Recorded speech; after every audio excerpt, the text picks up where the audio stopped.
peke ang dating drug test ni BBM. Naalala nyo yung sa St. Luke's? Oh, dami pong nagsasabi, peke. Pero, merong patunay ngayon na kakalkalin tong records. Pag-uusapan natin maya-maya lang. Saldico, nawawala. Saan nagpunta si Saldico? Pambira. Pangatlo, Richard Gomez, kasama sa anomalya tungkol sa flood control. Ayan na po. Nako, delikado po. Okay, sige po. Sisimulan na po natin agad-agad. Pero bago po tayo magsimula, wag pong kalimutan i-like agad itong video na ito, itong vlog na ito. Okay, malaking tulong po yan sa akin. Maraming salamat po sa inyo. And paki-check nyo na rin po kung hindi pa po kayo subscriber ng channel ni Coach Oli or Coach Oli News PH. Mag-subscribe po kayo. Konting lambing lang po. Maraming salamat po sa patuloy na sumusuporta sa channel na ito. Hindi na po natin pagtatagalin. Dediretso na po tayo agad-agad sa ating topic dahil kay Coach Oli, bida ang balit. Ito, simulan muna natin dito. Senator Robin Padilla, peke ang drug test ni Bongbong Marcos. O, yung naalala nyo yung dati sa St. Luke's na drug test niya? O, pag-uusapan natin yan. Mandatory drug test para sa lahat ng opisyal ng gobyerno. Ipinanukala yan ni Senator Robin Padilla sa kanyang Senate Bill 1200 o ang Drug-Free Government Act. Pero ayon sa Malacanang, may mali sa panukala. Gate ni Palace Press Officer Undersecretary Claire Castro, labag sa konstitusyon ang mandatory o universal drug testing. Baka magsayang lang po ng oras at pera, pondo, si Senator Robin Padilla. Aralin po muna niya po ang nais niyang gawing batas. Yo! ako. Teka muna ha. Tulungan ninyo ako. May tanong ako. Taas ang kamay ng mga bashers ko na nanonood dito. O pati na rin yung mga pinklawan. Hindi lang pulaan yung mga pinklawan, yung mga komunista. Taas din ang kamay. May tanong ako sa inyo. Pati yung mga vloggers, mga vloggers ni Bongbong Marcos. May tanong ako sa inyo. Bakit yung mga kaibigan o yung mga malalapit o yung mga tauhan ni Bongbong Marcos ayaw sa drug test? Hindi, di ba? Sige, tanungin ko na rin kayo, pati yung mga DDS, bakit sa tingin ninyo iwas na iwas sila sa drug test? Di ba? Halimbawa, ako, vlogger. At hahamunin mo ng drug test si Baste. Oy, sige. Bakit? Tulungan ko po kayo. Ko-content ko. Hindi ko sasabihin, ay, labag sa batas ang inuutusan. Labag sa konstitusyon ang pagpapadrug test. Hindi ako magkakaganon, di ba? O, bakit yung mga vlogger, yung mga kaibigan, o yung mga sumusuporta kay Bongbong Marcos, bakit takot kayo sa drug test? Pati nga yung vlogger na sinasabi ko na dating anchor, dating reporter ng isang mainstream media. Kine-question din yung drug test. Ba't ang bihira? Pinklawan yung pinklawan. Pati pinklawan ngayon. Tumutulong na rin patungkol sa drug test. Di ba? Diba? Masyado naman kayong nahahalata, Claire. Di ba? Bakit naman pati? Nako. Sana po ay nabasa niya na po ang desisyon ng korte patungkol po dito. Social Justice Society versus Dangerous Drugs Board, ang allowed lamang po ay ang random drug testing. Bukod dyan, Wala na, mamaya ka na umepal. Dito muna tayo kay Claire. Alam natin na ang boses ni Bongbong Marcos ay boses din ni Claire Castro. So halata dito na sa madaling salita, iwas pa rin si Bongbong Marcos sa drug test. Alam nyo, marami nagsasabi dyan, pwede naman yung drug test na yan may nagsasabi, illegal daw yan. May nagsasabi daw, legal daw yan. Bakit? Sabi nung iba, pwedeng gumawa ng batas patungkol dyan kasi hindi naman ito sa pagtakbo. Dahil ang bawal lang daw, yung dadagdagan mo yung requirements pag ikaw ay tatakbo. O yung iba naman sinasabi,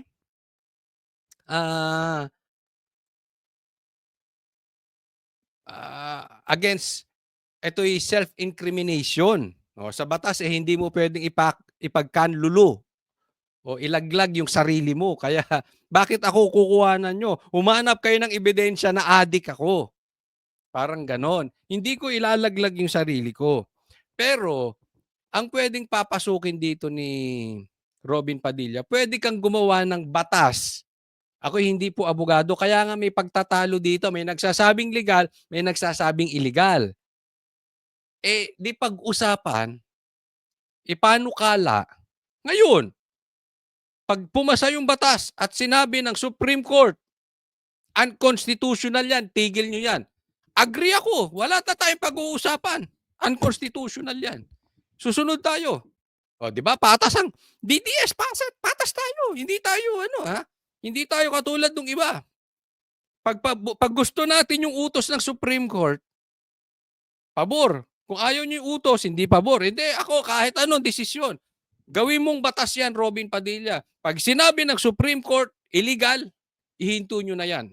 Ako mauunang magbablog, sasabihin ko unconstitutional yan. Sabi na Supreme Court, ihinto. Pero, gawin nating patas. Paano kung sabihin ng Supreme Court, constitutional yan? Tuloy yan. Mandatory drug test. Postahan tayo ngayon.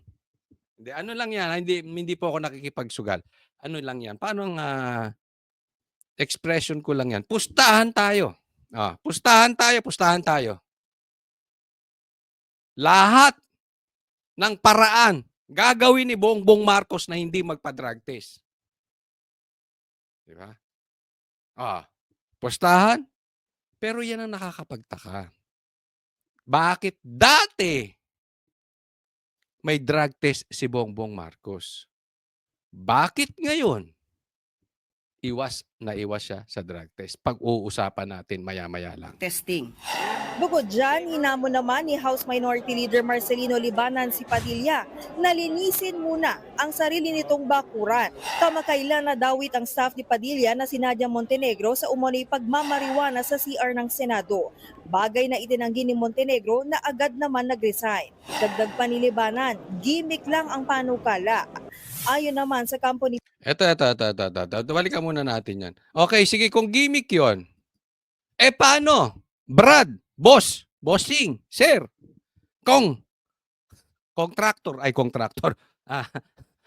contractor, congressman, pambihira, congressman, paano kung pumayag si Robin, drug test, siya at pati yung kanyang mga staff? Papayag din? Kasi ang contention mo, ilinisin mo muna yung bakuran mo. Sabihin, sige, papatunayan ko sa inyo, hindi ako adik, hindi rin adik yung staff ko. Paano kung pumayag? Sasabihin mo rin ba sa presidente? O pinoproteksyonan mo ang presidente? Kasi dapat pag nagsalita tayo, patas. Yan ang sinasabi ko. Pag sinabi kong drug test, hindi ko lang sasabihin kay Marcos. Sasabihin ko rin kay Robin. Sasabihin ko rin, di ba? Meron kang ganyan. Nilabas mo yung tapang mo kay Robin Padilla. Paano kung ginamit niya yung hamon mo? Nilabanan niya yung hamon mo. Kaya mong sabihin niya kay Bongbong, baka umurot ang buntot mo. Hindi mo masabi yan kay Bongbong Marcos. Diba? So, kailangan patas parati. Diba? Kasi hindi, alam mo, etong problema hindi ko nilalahat etong problema sa Congress Pag inaayos, instead na tulungan yung mga taong umaayos, binabanatan. Di ba? Instead na tulungan mo si Robin Padilla, teka muna, linisin natin yung hanay. Oo, linisin natin. Sige, ayos yan, suportahan natin. Ayaw ko ng droga, suportahan natin yung drug test. Di ba? Kinukontra nyo pa. Pambihira naman kayo. panukala. Ayon naman sa kampo ni Padilla, hindi gimmick ang kanilang panukala, kundi isang instrumento para maiwasan at may mapanagot. Sa kabilang banda, nakaharap naman ng kakampi si Senator Padilla kay Vice President Sara Duterte. Kapag nagdodroga ka, altered yung state of mind mo So paano natin napapanigurado na sakto yung mga desisyon or ikaw pa ba yung gumagawa ng mga desisyon? Yon. May laman yung sinasabi ni BP Sara. At imposible na wala tong alam. Ano sabi ni BP Sara? Pakinggan nyo mabuti. Siya pa ba ang gumagawa ng desisyon? Alam nyo po, maikwento ko lang. Meron ako natanggap from a very reliable person. Tatanungin ko na lang din kung ito ay may konektado sa sinasabi ni BP Sara or tatanungin ko na rin sa iyo BBM kung ito ay may katotohanan. Dahil ang sabi, ito ay sabi ako hindi nga ako naniniwala dito, sabi ko doon sa pambihira naman Bakit naman ganyan kayong magsalita? Pambihira, congressman. Kaibigan nyo pa man din si Bongbong. Kaibigan nyo pa man din. Bakit nyo? Hindi totoo yun. Ano mo sabi? Hindi ko alam kung totoo. Dinodroga daw yan si Bongbong. Yun sabi. Dahil mahilig daw talaga yan. So pagka mayroong mga mabibigat na desisyon, dinodroga daw. Sabi ko, bakit naman ganon? Hindi totoo yan. Hindi ako naniniwala doon. Promise, hindi ako naniniwala doon. Kayo ba naniniwala? Hindi kayo naniniwala. Ako hindi ako naniniwala doon. Kaya para daw yung mga iba makuha yung pabor na gusto nila. Kasi sabi naman ganoon 'Di ba? Para yung iba, yung mga magnanakaw, baka patuloy magnakaw, yung mga adik, mapatuloy magkapag-adik. Yung ganon. Yung magawa nila. Basta importante, nasa happy place. Yun naman ang sabi. Sabi ko, chismis lang yan. Ayaw natin pumunta sa ganyan, hindi yan totoo. Sabi niya, teka muna, tingnan nyo. May mga pinakita siya na mga balita. Tingnan nyo, iba-iba. Mamaya may papakita ko sa inyo. Video. Standby lang kayo. Standby. Video. Magkaiba yung sinasabi ni Bongbong. 'Di ba? Nung narinig ko tong kay BP Sara, sabi ko, pambihira. BP Sara, nakausap mo rin ba si Congress, yung kaibigan ko? Nakausap mo rin, sinabi sa'yo? O ikaw ang nagsabi doon sa kaibigan kung nagsabi sa akin? Kaya niya nalasabi sa akin. Kasi parang tugma hindi ko naman sila nakikitang magkasama. Pero parang iisa, di ba? Ganun. Siya pa ba ang nagdidesisyon? Baka iba na, pambihira. Delikado. So napakahalaga talaga ng drug test kasi it goes into the competency of the person in office. Sinang-ayunan din ni VP Sara ang isang komento ni PNP Chief Nicolas Torre III tungkol sa mga nagdodroga. Wala pa akong nakitang adik na maganda at gwapo. Tatawa ko ulit dito. Hindi kasi parang of all people, ikaw pa magsasabi ng pangit Napayuko tuloy nasa likod mo. Lahat ng adik, pangit. Ang sakit no? Kang zombie, para kang tulala lagi pag nagdodroga ka. So, oo, kasi nangingiwi ka na, kaya... Alam mo, Bongbong Marcos, hindi mo na maiwasan to. Kasi ngiwi ka Totoo. Di ba? Para ka lagi nag-chewing gum. Let's call a spade a spade. Di ba? Ang facts ay facts. Kung ayaw mong sabihin kung ikaw ay nagdodroga o hindi maiiwasan nakikita sa TV. Ganun ka ng ganun. Ganun ka ng ganun. Di ba? Tapos sinabi ni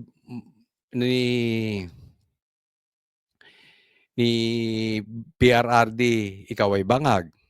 Tapos may namatay sa LA na inamin ng asawa niya, nakasama nung asawa mo, nagdroga sila. May mga ganun So hindi mo to maiiwasan sa saglit na salita ng iyong tagapagtanggol na pinagtataguan sa palda niya na si Claire. Hindi ka na makakaiwas, kailangan mo na talagang magpa-drug test. Eh, tapos sinabi pa ni ah, sinabi pa ni Torre na walang adik ang maganda o gwapo, talagang pangit 'yan. Oh, hindi naman po tayo pangit din naman ako, pero sir, pangit ka, eh. Tapos sinasabi yung asawa mo, dating heartthrob. Eh, tingnan mo itsura, ang pangit. Yung totoo lang, hindi ko po iniinsulto, totoo lang po, ang pangit. Tanggap ko din naman, pangit din ako. Pare-parehas tayong tatlo, pangit. Pero hindi ako nagdodroga. Kahit saan, hamunin mo ako ng drug test, magda-drug test tayo araw-araw. Go tayo dyan. Oo.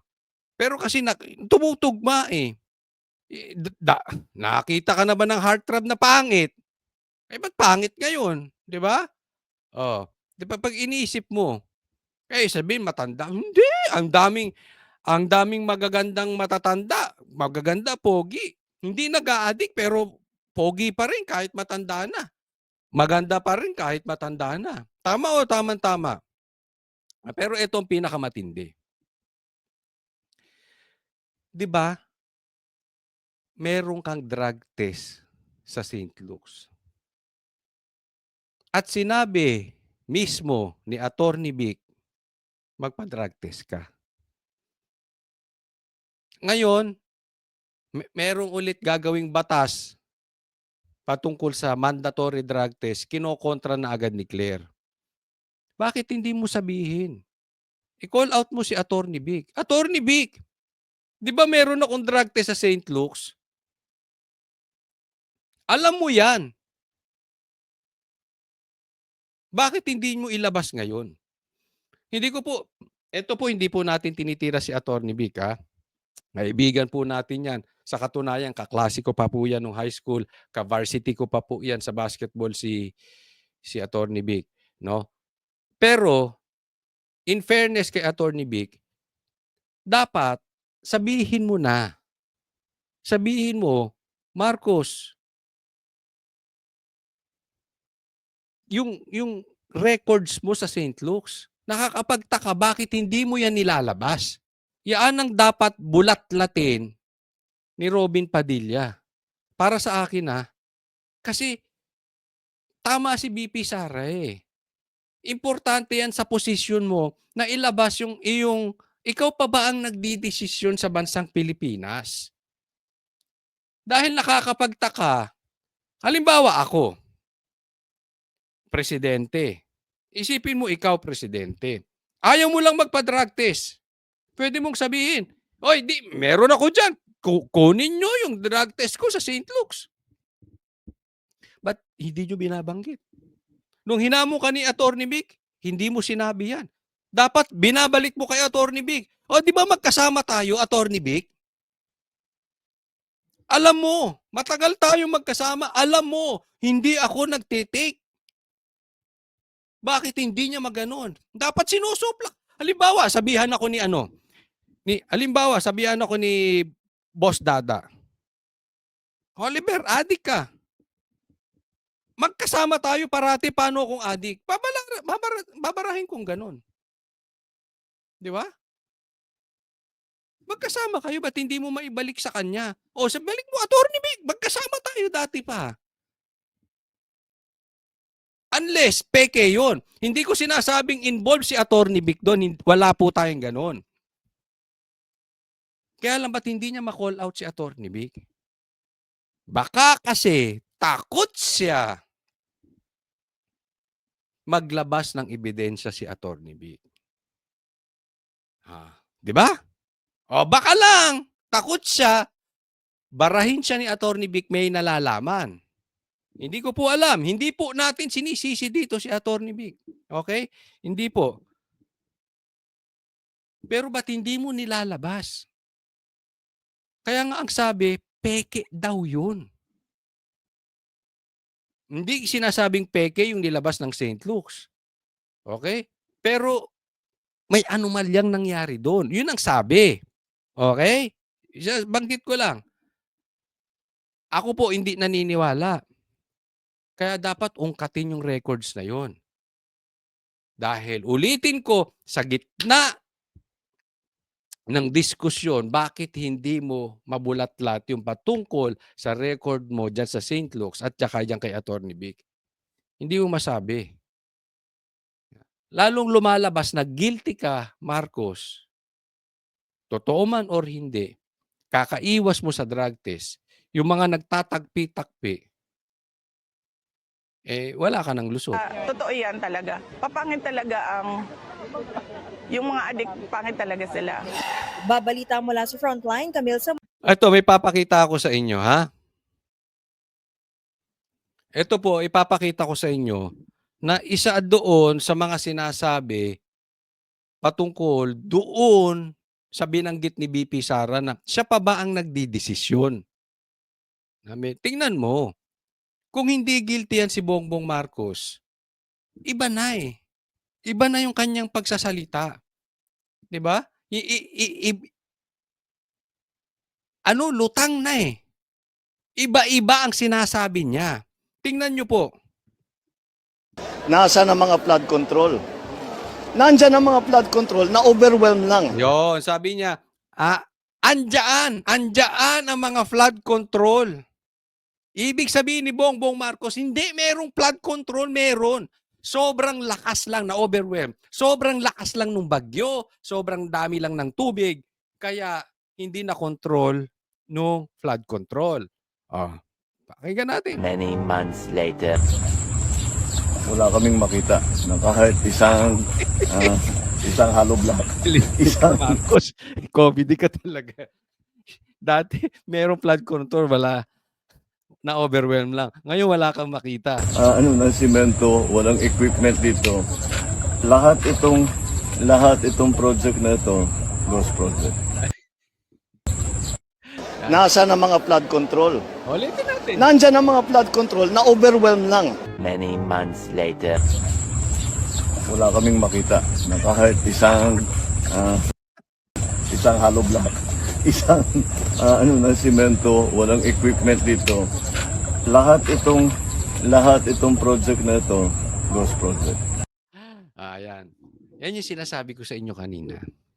Diba, ano nyo to, ha? Kahapon sinasabi ko pa, ito pa kaya? Alam pa ba niya yung sinasabi niya? Siya pa ba ang nagdidesisyon o binubulong lang sa kanya kung anong sasabihin? Sasabihin mo, baka hindi niya kasi alam yung nangyayari. Yung sabi nung kaibigan ko, yan ang patunay oh. At hindi lang yan, marami pa na iba-iba siya. Sinabi niya walang pumasok na baril sa KOJC. 'Di ba? Alam mo na may bumubulong lang, hindi niya alam kung anong nangyayari. Tanong siya pa ba ang nagdidesisyon? Ako baka mamaya mag-iingat tayo mga DDS. Ito seriously, mag-iingat tayo mga DDS kasi nagpapalabas sila ng fake videos. Okay? Nagpapalabas sila ng AI. Inaantay nila. Pero galing sa kampo nila, yan ang balita natin, galing sa kampo nila. Hindi ko sinasabing si Bongbong Marcos mismo. Posibleng yung mga alipores niya, pinoprotektahan siya. Mamaya, pupuntahan natin yan. Yung mga alipores niya, pinoprotektahan siya, tapos, pipick upin ng DDS, pag nilabas mo yun, gagatungan nila fake news ang DDS. Okay? So, tanong, Claire Castro, AI pa to? Baka mamaya AI to eh. Kasi magkaiba yung sinasabi ni Marcos eh. Sabi niya, may flood control. Dito walang flood control. Nako, DDS, fake news na naman tayo. Paki-double check nga, baka AI to. May bagong labas na AI video si Bongbong Marcos, pambihira, no? Hindi, pero ako sure ko hindi AI. Bakit? Napanood ko sa news parehas yun eh. Sa mainstream media ko napanood parehas yung video na ito. So definitely hindi to AI. No? Ay lang, si Marcos ba? Baka robot na tong nagsasalita. Kasi ang gago naman niya, ang sobrang tanga niya, kung sinabi niya dati, may flood control, Na-overwhelm, tas ngayon walang flood control. Ano ba talaga, Bongbong? Nalilito na kami sa kalokohan mo eh. Ano na ba talaga? Kaya tuloy walang naniniwala sa mama na ito. Ah, walang naniniwala eh. Dahil iba-iba sinasabi. Babalikan ko yung binanggit ko po kanina. Ito, nabalitaan ko ulit. This is from a reliable person. Maniwala po kayo. Hindi ko na lang babanggitin ko sino to.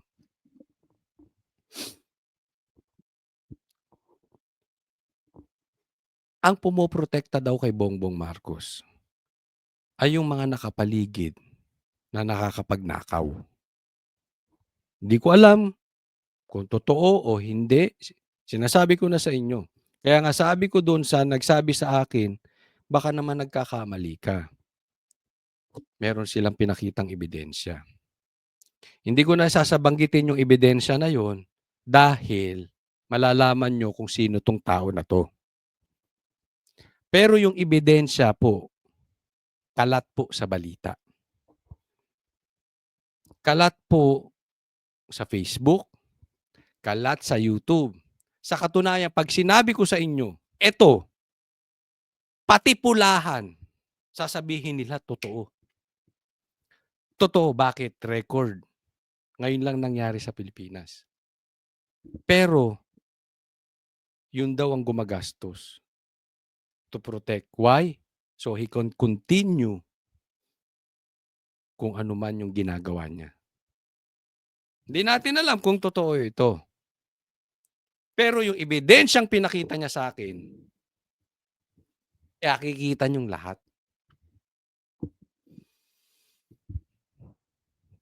Nakikita niyong lahat. Even the Pinklawans and the Pulahans, even the communists, nangyayari po. So, totoo. Ito na yung topic ko pa kanina. Ginagawa na lang ba ito para laging nasa happy place si Marcos? Tanong lang po nagtatanong lang. Para yung mga nakapaligid mapagpatuloy nila yung kanilang ginagawa. Meron din naman nagsasabi na kasabwat si Bongbong Marcos patungkol dito sa flood control. Nililigtas lang niya yung sarili niya. Pag-uusapan po natin yan dito sa next topic po natin. Ito, pag-usapan natin. Kanya-kanya silang iwas doon sa baho na nangyayari ngayon. Napakalaki po nitong patungkol sa flood control na to. Sa pagsingaw ng anomalya sa flood control project, punching bag ni Baguio Mayor Benji Magalong ang mga congressman ng bansa. Mga congressman at taga-DPWH daw ang nakikinabang sa pag-agos ng milyon-milyong pisong pondo para sa mga proyekto. Usually ang nagdidesisyon niyan yung politiko, yung congressman. Kasi siya yung naghanap ng pondo, siya rin ang didikta. And usually pag siya ang didikta, yung paborito niyang congressman, kung ay paborito niyang contractor, kung hindi siya ang contractor. Pinalagan ni Leyte 4th District Congressman Richard Gomez ang mga banat ni Mayor Magalong. Sa kanyang Facebook post, bagaman hindi pinangalanan, pinunan ni Congressman Gomez ang pag-iingay ng isang city mayor. May ibang pakay umano ang alkalde sa pagsakay niya sa isyu ng korupsyon. Kung ito daw ay may kinalaman sa congressman ng lungsod na may nadalang mas maraming proyekto kaysa sa kanya, huwag niya raw idamay sa isyu ang buong mababang kapulungan para lang magpapogi. Yan. Teka muna, binanatan siya dito ni Richard Gomez, okay? Huwag mo daw idamay ang buong congressman para ka lang makapagpapogi. Guilty ka, Richard Gomez? Guilty ka? Oo. Ikaw lang ang may karapatang magpapogi. Hindi. Hindi, ito si Richard Gomez. Legit na pogi ito. Walang bahid to. Pogi talaga. Pero, yung ibang nagpapapogi, ayaw mo. Gusto mo ikaw lang. Hindi. Ano ngayon? 'Di ba? Tingnan mo. Sinabi ni Mayor Magalong, yung mga congressman na sila yung kasabwat dito sa flood control projects na anomalya. Bakit nagre-react ka? Di ba? Kung hindi ka guilty, ilan ba kayong congressman? 300 plus. Hindi naman lahat yan involved. Pero wag mong sabihin, Richard Gomez, na wala kang alam, na taka ka, na walang involved dyan na kahit isa na congressman. Baka hindi lang isa. Madami. Don't tell me you don't know. Meron at meron dyan. Hindi lahat. Bakit ka nasaktan? Si Pulong, Congressman Pulong, nasaktan ba? Isa pang Duterte, nandiyan dyan, nasaktan ba? Andyan din yung anak ni Marcoleta, nasaktan ba? Ang daming congressman, hindi nasaktan. Ikaw nasaktan? Hurt ka? Hindi, tanong, guilty ka ba? Kasi yan lang na iisipin mo eh. Kasi sinabi niya tapos ikaw lang ang pumuyok. Or isa ka lang sa mga pumuyok. Guilty ka? Kung wala kang ginawa, bakit ka masasaktan eh? Hindi naman sinabi ni Magalong lahat dyan kasabwat. Yung iba lang daw ang kasabwat. Or baka hindi ka involved dito sa flood control project, pero baka may kaibigan ka. Tanong lang. Baka may pinoprotektahan ka. Tanong lang. Pero kaduda-duda kasi itong question mo na to. Sa dami-dami, ikaw pumalag. Yung iba hindi. Ano to? May baho? Kumbaga merong murder. Halimbawa lang may namatay, may dead body, nakita na. May patay. Ang tanong na lang, sino gumawa? Ito ganyan din. Definitely, may ghost projects. May nandaya. It's a fact already. Proven. May pandarayang nangyari. Ang tanong na lang, sino? Hugas kamay ngayon. Kaya iko-connect ko po ito sa binanggit ko kanina kay Bongbong Marcos. Bongbong Marcos, hindi ka pwedeng maghugas kamay dito. Turo ka ng turo sa iba eh. Dumaan naman sa sekretary mo yan eh, ang DPWH. Sino ba may hawak niyan? Hindi mo alam yung budgeta na yan, pinirmahan mo yan? Kaya nga dito, turuan ng turuan. Mag-iingat po tayo. Ito especially sa mga DDS, mag-iingat tayo. Maraming magtuturuan ngayon. Dahil kumalat na yung baho. Magkakalaglagan po yan ngayon. At mag-iingat po tayo. Garantisado po ito. Papasukan tayo ng Trojan horse. Or napasukan na tayo. Kasi maglilipatan na yan. Not even yung mga politiko.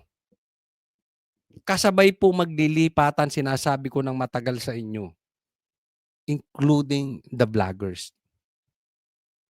Let's hold on tight, mga DDS, doon sa real DDS na matagal na. Yung hindi binastos si PRRD. Yung hindi lumipat dahil nagkapalubog na yung barko. Hindi ko sinasabing yung iba peke, okay? Wala po akong sinasabi, kayo po ang maghusga nun. Ayoko makisali sa gulo. Batang sa akin lang, eto. Mga politiko, maglilipatan na yan, maglalaglagan na yan, mga vloggers, lilipat na din yan. Kasi wala na talaga sila dun eh. Wala na silang aasahan. Asahan ninyo yan. Pati yung followers, maglilipatan na rin yan. Iiwan nila yung barko. Okay? Mag-iingat lang tayo kasi habang dumadami, definitely dadami pa yan. Gumugulo. Ingat lang po tayo. Magkaroon tayo nung utak na eto ba, tao na to talagang for real DDS or andito lang dahil may personal agenda. Ano lang po, kayo na mag-decide dyan. Okay? Kasi dapat, ito si Richard, tuloy muna natin to. Bandang huli, payo ni Congressman Gomez, bago niya pakialaman ang Kongreso, ayusin niya muna ang problema ng sarili niyang bahay dahil lubog sa iba't ibang problema gaya ng polusyon sa hangin, palyadong public transport, overcrowding, pagsulpot ng illegal structures at watak-watak na urban planning. Sa huling bahagi ng kanyang post, hirit ni Gomez, mahiya ka naman. Ito naman, ito sagot ko. Ang sinasabi ni Richard Gomez, tingnan mo muna yung bakuran mo. Ang gulo-gulo nung distrito mo eh. Ang gulo-gulo nung bayan mo. Tapos kami pinupuna mo dito. Alam mo, Richard Gomez, sana imbis na tinutulungan nga tayo ni Mayor Magalong eh. Totoo namang may problema tayo. May problema tayo sa baha. You cannot deny that kahit anong political color mo, mapupula, mapapink, mapaano ka man, o lahat po, kahit even the followers, the vloggers, we have a problem patungkol sa baha. Siguro dito we will agree. Every one of us, we will agree, we have a problem. Tinutulungan tayo ni Magalong dahil despite yung problema natin, binuhusan ng pera, meron pa tayong problema pa rin sa flood sa baha. Binuhusan na ng pera yan. So sinusolusyonan nga ni Magalong. Instead na makipagtulungan ka, Richard Gomez, ang di ko maintindihan. Ang sinisilip mo yung Baguio. Okay, kung mali doon si Magalong, sige, sisihin natin si Magalong. Anong nangyayari sa Baguio? Pero yung Baguio is Baguio lang. Andun yung gulo eh. Itong flood control buong Pilipinas, lawakan mo naman ang pag-iisip mo, Richard. Alam ko, hindi ka lang puro pogi. Gamitin mo rin yung utak mo. Ito, nagkakaproblema ako sa mga tao. Hindi lang to si Richard. Yung iba pa na tumutulong na nga yung tao, maglalabas ng ebidensya sa tamang panahon, mag-iimbestiga. Kung makakatulong naman, bakit pa natin anong nangyayari sa atin? Wala na ba tayo kung hindi politika na lang ng politika? Ayaw nyo bang masolusyonan yung problema ng baha? Anong solusyon mo, Richard Gomez? Kayong kinokontra nyo pa si Magalo, anong solusyon ninyo? Para mahinto ang baha sa Pilipinas. Ano, hayaan na lang natin? Sige, kurakutin nyo na rin. May ghost project kayo araw-araw. Ganon? Anong klase naman yan? Ano problema sa atin eh? Pagka tumutulong, hinihila pa natin pababa. Imbis na makiki-operate. Wala na nga tayong may tulong, hinihila pa natin yung mga tao sa paligid na tumutulong. Naku kayo. Ang tanong, may bahid ba ng katotohanan ang patutsada ni Goma tungkol sa lungsod ng Baguio? Ako hindi ko na-issue kung may katotohanan yun or wala. Let's assume na lang totoo yung sinabi lahat ni Richard Gomez about Baguio. Problema yun ng Baguio. Ang sinusolusyonan natin problema ng buong Pilipinas. Makipagtulungan ka na lang. Huwag ka nang pabigat. Next topic po tayo. Ito, isa. Tingnan ninyo. Magkakalaglagan talaga dito sa baha na to. Now I can say na wala talagang report. Because up to today, wala pa silang nabibigay. So, ang bola ngayon, wala na dito sa 2026 Committee on Appropriations, kung hindi, doon na kay Saldico ang bola ngayon. Kasi siya yung head niyan eh. Nasaan ang 2025 Small Committee Report? Ito ang patuloy na hinihingi at hinahanap ni Navotas District Representative Toby Tiangco. Ayan, andito tayo. Ang hinahanap po yung committee report ng small committee. Dahil may small committee, again, it's a fact. Diba? Totoo na yan. May report yun. Bakit wala? Nawawalang flood control projects, nawawalang committee report, small committee report, nawawala si Saldico. Ano kayo, multo na lahat, pambihira? Nagmulto yung project ng baha, nagmumulto na rin si Saldico, nagmumulto na rin yung yung report. Sabay-sabay kayo naglao sa Pilipinas. Pambira, saan kayo nagpunta? Oy, Saldi ko, saan ka na? O, baka magdedemanda ka rin, ha? Kasi yung balita ko, mahilig ka magdemanda, eh. Oh. Mga dekalidad pa yung mga ano mo. Baka mapikon ka daw, eh. Saldi ko. Tanong lang naman. Asan ka raw? Hindi ako nagsabi si Chanko. Asan na yung committee report? Sa unang plenary committee level ng 2026 budget deliberations nitong Lunes, hiniling nito na ilabas sa publiko ang 2025 small committee report. Kasama ang mga pangalan ng miyembro at ang mga pagbabagong ginawa sa 2025 budget upang maging malinaw at transparent sa taong bayan. Ngunit hindi ito nakuha mula sa komite. That is a document within the purview of the 19th Congress. Given that we've now crossed over to the 20th Congress, we would need to consider that request. Giit ng kongresista, bunsod nito, tanging ang nakaraang chairperson ng Appropriations Committee na si Ako Bicol Party List Representative Elizalde Co ang makakasagot nito. Sino pang makakasagot? Wala na records eh. Pag hindi pa niya nasagot yan, nako, ano nangyari dyan? Paano napalitan yan nung imposible? Diba? Tama na. Sabi ni BP Sara, ang may hawak ng pera ng buong Pilipinas. Si BP Sara nagsabi si Tambaluslos at saka to si Saldico. Tapos, hinahanap bakit daw may small committee. Sabi ni Chanko. Ngayon, merong nabago doon sa budgetan, doon nagyari sa small committee. Kaya hinahanap niya yung report. Wala yung report, wala din si Saldico.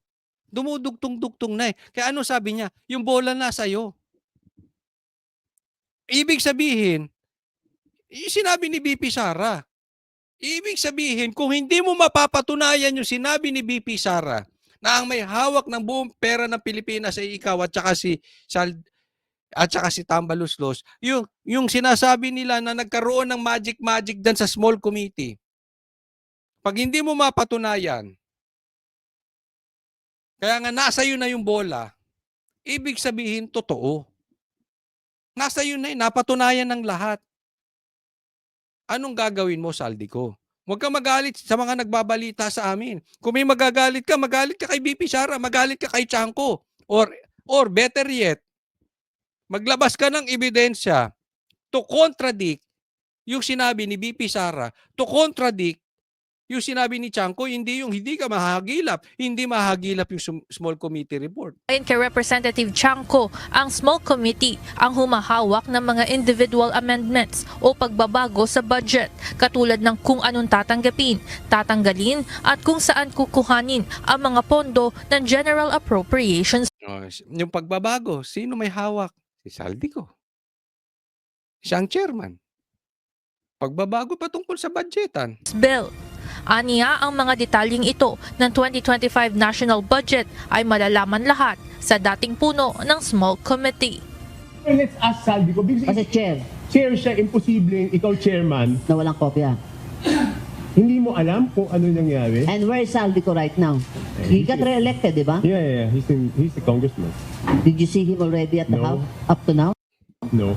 Nawawala, di ba? Asa si Saldico? Congressman siya, di ba? Yes, sabi ni Asan siya? Nakita mo na siya? No.